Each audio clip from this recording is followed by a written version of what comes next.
it's lockdown Kuwait, kaya cooking time. Tokwa. Iprito. Tapos na.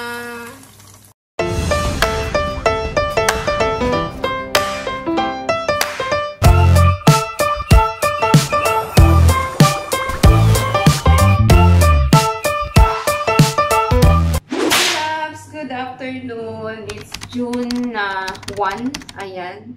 So, dapat is tapos na yung lockdown. I mean, yung 3 weeks before, nung May, 2 weeks lang yata yun, o 3 weeks is dapat itapos na ngayon June 1. Dapat is magsisimula na ang mga trabaho. Pero, sa kasamang palad is nag-extend pa ulit yung lugar ko, yung kung saan ako area nakatira ng extra 3 weeks na lockdown dito sa Kuwait. Kaya ito mga loves, walang work, hindi ko alam kung may sahod.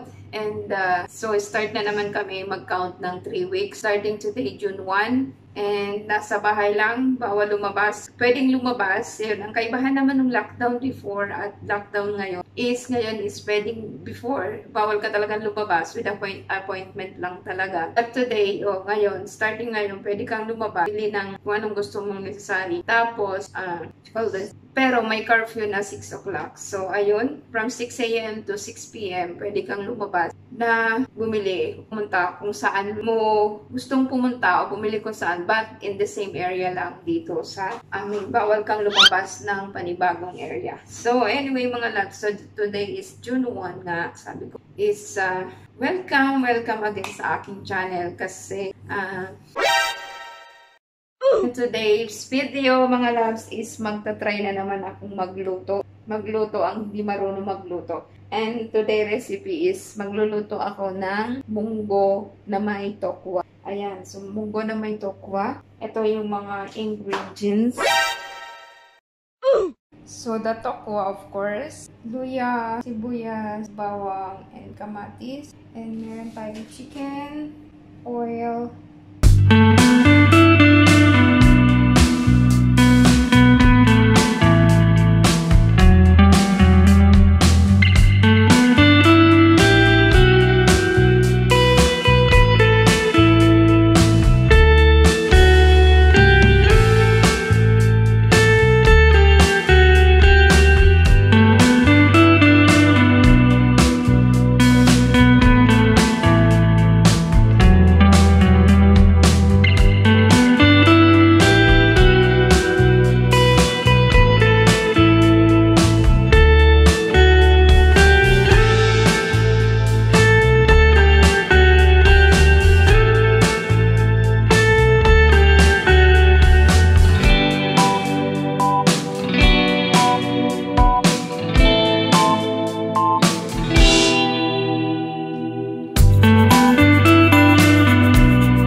So, nalimutan ko pala yung munggo. Yung munggo ay napakulo ko na before 2 to 3 hours ata yun. Hindi, pakulo ko na siya. Ayan na siya. So, konti lang yung kukunin ko dito. Kasi nga, may gagawin ako sa kalahati niya. Merienda naman. So, ayun na nga mga loves. Luto na yung ating tofu. Ayan, luto na yung tofu. Meron pang konti dito. Ayan, ayan na lang yung niluluto natin. Tapos na siya.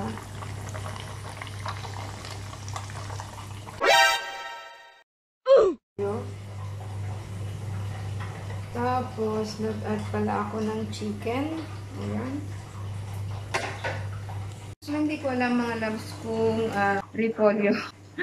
Pwede yun. Pwede naman siguro no, kahit anong gulay. Kasi wala akong dahon ng sili, dahon ng malunggay, dahon ng kung ano-anong dahon. So, wala ako. So, ang meron ako i-repolyo lang. Kaya, yun ang gagawin ko. Repolyo na malunggay.